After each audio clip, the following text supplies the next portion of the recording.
Hello all. Hope everybody's doing well. We'll give another minute and then we'll kick off.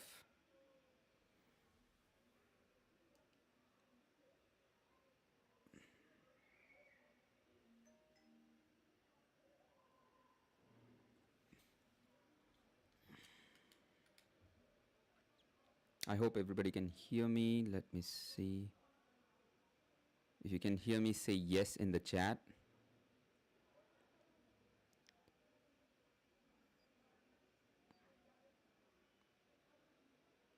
We'll give it another minute, and just so that we have more people joining in.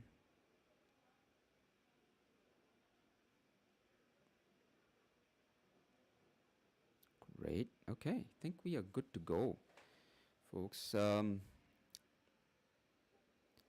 So let's see. Happy Tuesday to all of you. Hello, everyone, and welcome. If you're joining me live, do me a quick favor and drop me a hi in the chat. And all of you, let me know where you're watching from. So I want to make sure that the audio is crisp and you can see me clearly. So let's start with maybe tell me about the city you're from and say a hi so that I know I'm loud and clear. Okay. Let's see. Looks like we are good. So far, so good.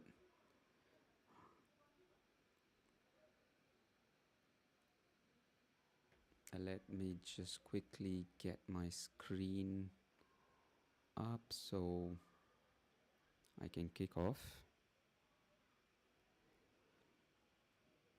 Okay, so I see some people joining in. I'm not sure if my audio is still good enough. Great, I think it is clear. So hi all, happy Tuesday.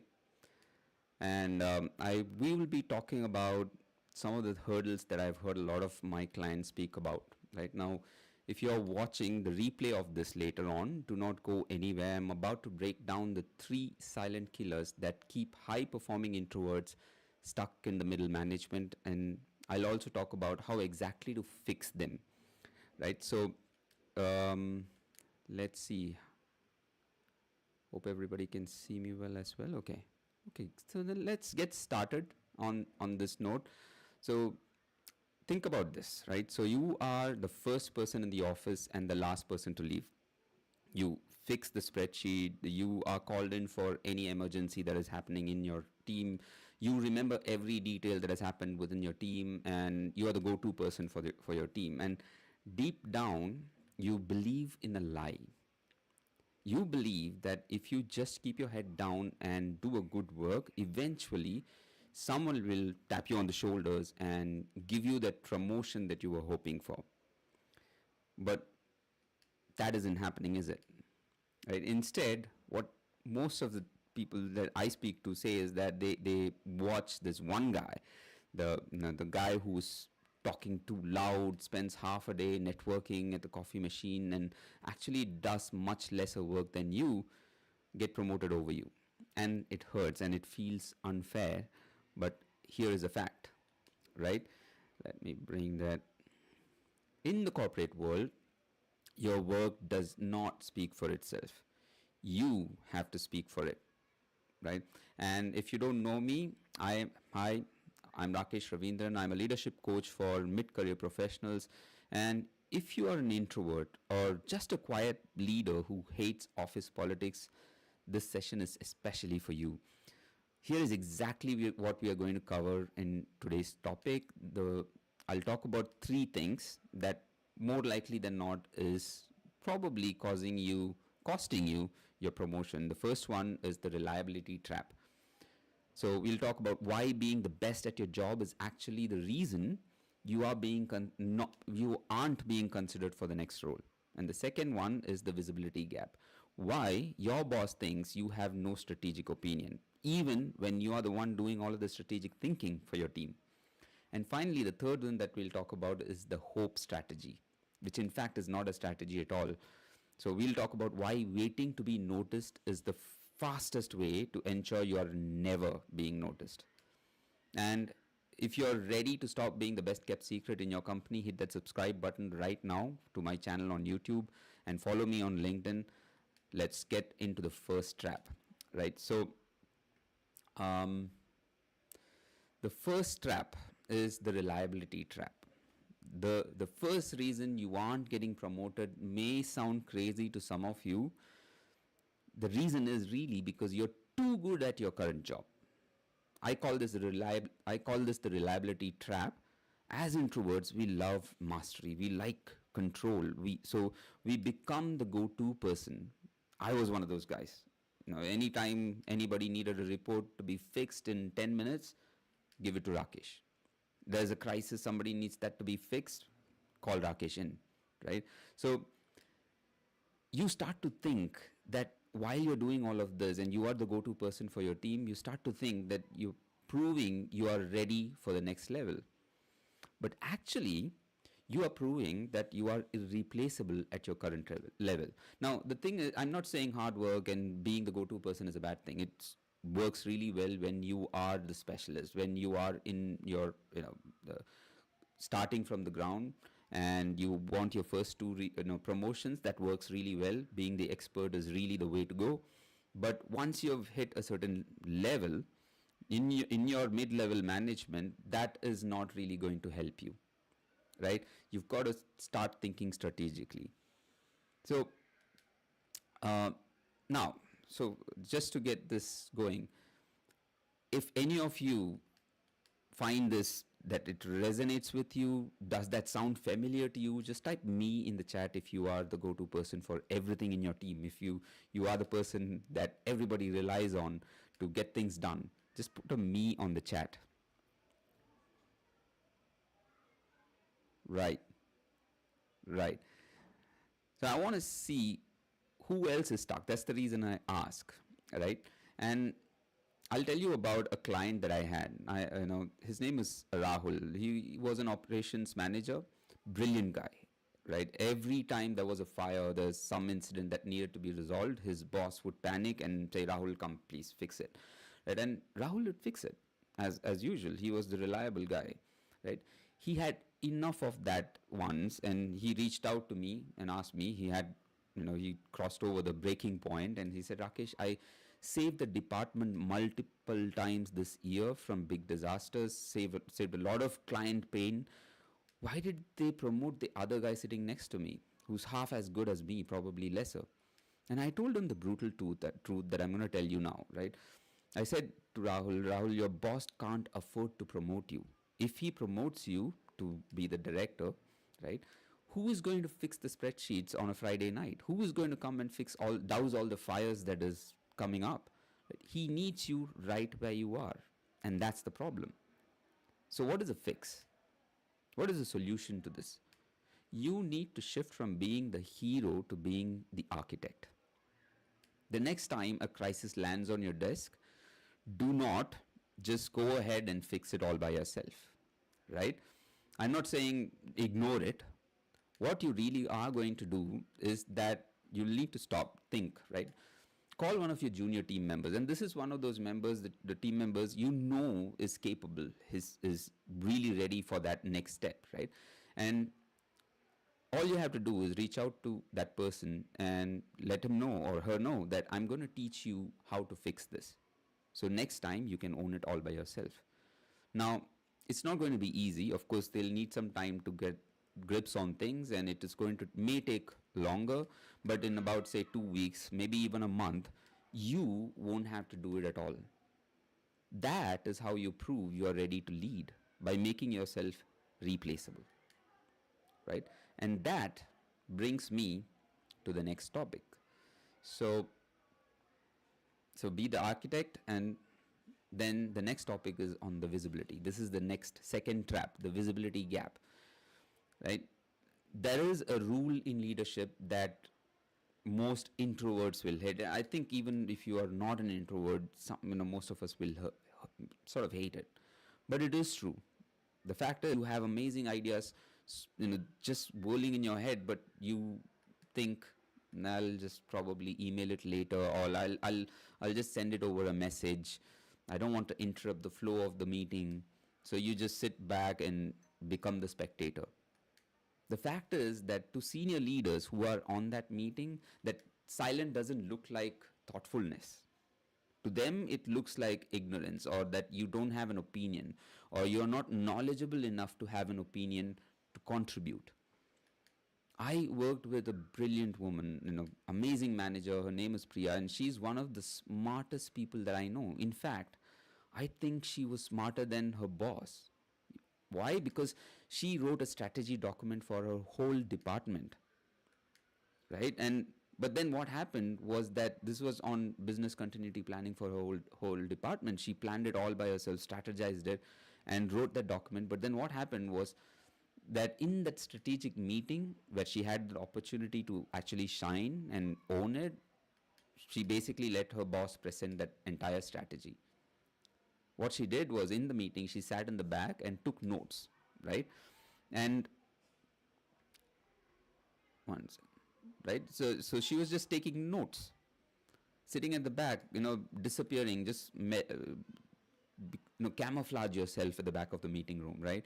Become the fly on the wall kind of thing, right? And unfortunately, when the performance review came around, she was told, believe it or not, she was told that she lacks executive presence. She was told that she doesn't have a strategic opinion. And obviously, she was furious. She said to me, I wrote the entire strategy. And I told her this in response, right? They don't know that, right? The key stakeholders, the key influencers in that meeting, the decision makers, they didn't know that. All they saw was someone taking notes like a secretary, not leading the conversation like a VP would, a vice president would, a senior leader would. That hurts, right? And if you've ever seen someone else get credit for your ideas, give me a yes in the chat. It happens quite often in a workplace, right? So the question is, what is the fix? What really is the fix, right? So here's the thing, right? You make yourself a promise, right? You will speak once in the first 10 minutes of every meeting you're in. Make it a habit with a small, low-stake meeting, right? Even if it is just to ask a question, a clarifying question, like, does this impact the budget? The thing it does is that when you speak early, you've broken the seal. You've broken that wall that sort of holds you back, right? But then here's the thing: you have to be mindful about what you ask, or how you contribute, or what you contribute to. It has to be relevant to the discussion, and it has to add value in some shape or form. Because if you've heard that saying, don't open your mouth and prove yourself an idiot, you don't want to bring up a question that sort of is irrelevant or is absolutely given. It sort of takes the attention from the real issue in the meeting room. It sort of disrupts the meeting room. That's not what the point is. You have to be prepared for the meeting, and when you contribute, either by asking a question or by giving out an idea, it has to be very relevant. It has to make an impact in the people's mind. But the key point that I am trying to drive with this is that when you do this, the room sees you as a participant and not a spectator. And that is the key, right? That's really, really important. That is what makes the difference. Once you break it, you then become comfortable with the whole process. Right? Now, let's move on to the third point. So that's the hope strategy. The third trap that you fall into is the hope strategy. And this one is one of the most dangerous traps, according to me, right? What is this? Is basically this belief that politics is dirty and I don't play politics. My work should speak for itself. Now, one thing that needs to be understood is, I was one of those people who used to think that politics is dirty and work should speak for itself. But all it does, it sort of basically holds you back, because the reality is here, right? Politics is just people. It's just people looking after themselves. And all it is about is, when you talk about people, it is all about relationships. And if you aren't managing relationships, you aren't managing your career either. I'll give you an example. I'll talk about Suresh, right? He's one of the other clients that I have. He's one of those guys who used to stay back late night, put his head down, deliver perfectly, everything, all the KPIs met, everything. If you had to clarify a doubt about the process, this is the person to go to. But then he never really sort of took the time to network. He never really took the time to connect with people, including his peers. Forget about managers or the managers or the other influencers in the office. It never went out to lunch. He never chatted with the senior leader. In his case, it was the director of the group. But and here's the problem. When the promotion opportunity came up, it went to some other guy. This other guy left at 5 o'clock in the evening every day, no problems. But here's the thing, he was pretty good with networking. He used to have coffee apparently every week with the director once a week. And Suresh came to me, and his first question that he posed at me was, Rakesh, isn't this favoritism? Isn't that bias? And I told Suresh, no, it's called trust. What happened was that the director trusts this other guy because he knows him. He doesn't know you. He only knows your spreadsheets, your reports, the KPIs, and how much of a great achiever you are. Right? That's all they know, but they don't know how strategic you can think, how good you are at leading, and all of that just goes away. It's just not in their minds. But when you network and you start to talk about your achievements, when you are able to project your strengths and are taking opportunities to showcase how good you are at pretty much what you want to do, what your aim is in your career, the aspirations are, that is when things shift. So what do I do is the question, right? So you don't have to, hold on, let me just bring up the screen. Now, you don't have to become a fake extrovert to fix this, right? You don't have to fake to being another person. You just need that one strategic interaction, relationship that you need to build. Networking is a key here, right? Find that one person of influence. Send them a message. Be honest with them. Tell them, I'm not comfortable socializing, but I want to be able to have a conversation with you. I'm looking forward to your mentorship. Or simply just say that I'd like your perspective on the industry trends or what's happening in the department. Or maybe there is a high-stake project that is being run in the group and you want to sort of contribute to it or hear more about it. Right? Just be open about it and say you just want to have a coffee for 15 minutes. It could be a virtual coffee if it is somebody outside of your physical location. But the point is, you make it an intentional conversation. And let's be clear, right? Your intention here is not to ask for a promotion. You're not going there and saying, I need a promotion, or no, I'm looking for growth opportunity, right? You are looking for advice. You're looking for a mentor. You're looking for some kind of a sponsorship from this person. And believe it, that one conversation is worth more than 100 perfect reports. Now, listen, I see you, right? I know you are tired of being Rahul, Priya, or Suresh that I spoke about. You have the talent. You have the work ethic. And now you have the 3 tools to start fixing it.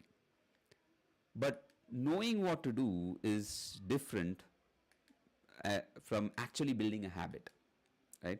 How do you build visibility without being arrogant? How do you influence people who have more power than you? And that is why I created my 60-day leadership growth challenge. It's basically a complete step-by-step roadmap specifically designed for mid-level managers like you. It has a lifetime access. You can go at it at your own pace, right? Whether you are a new manager trying to survive or trying to break into the C-suite, uh, executive leadership role, this is your manual, right? I've pinned the link in the chat and it's in the description. I will in the description below. Stop waiting for permission to lead and go lead. Go check it out, right? And we have a few minutes for Q&A. And if you have a question about the reliability trap or speaking up in meetings, put it in the chat now, right? So that's all it takes, right? So you take small steps towards the right direction and all of that will compound, right? So if you have any questions, let me see if there are any. Nothing that I see as of now. Okay.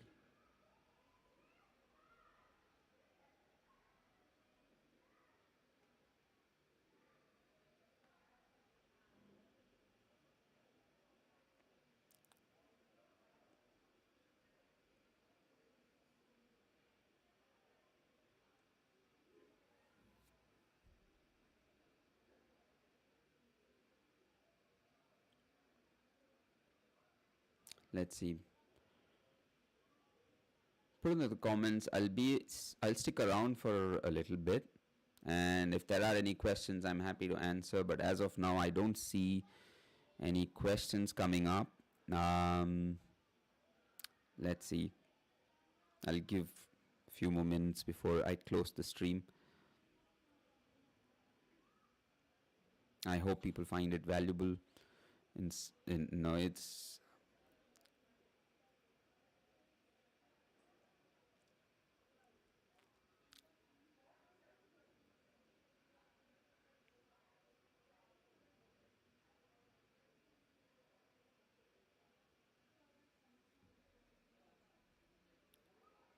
okay.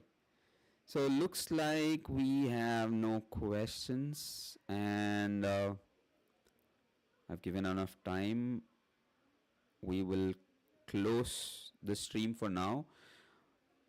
Remember to subscribe to my channel on YouTube, and please follow me on LinkedIn. I will be running these live sessions every Tuesday, and I will also be running a masterclass on Saturdays morning, just to sort of uh, spread the whole knowledge about different strategies that I used to grow in my career, which I'm hopefully is going to something that you will find useful as well. So I look forward to seeing you there, and I've left some the links. Please look into it, see if you're interested, and click through. I'll speak to you soon. Take care. Bye.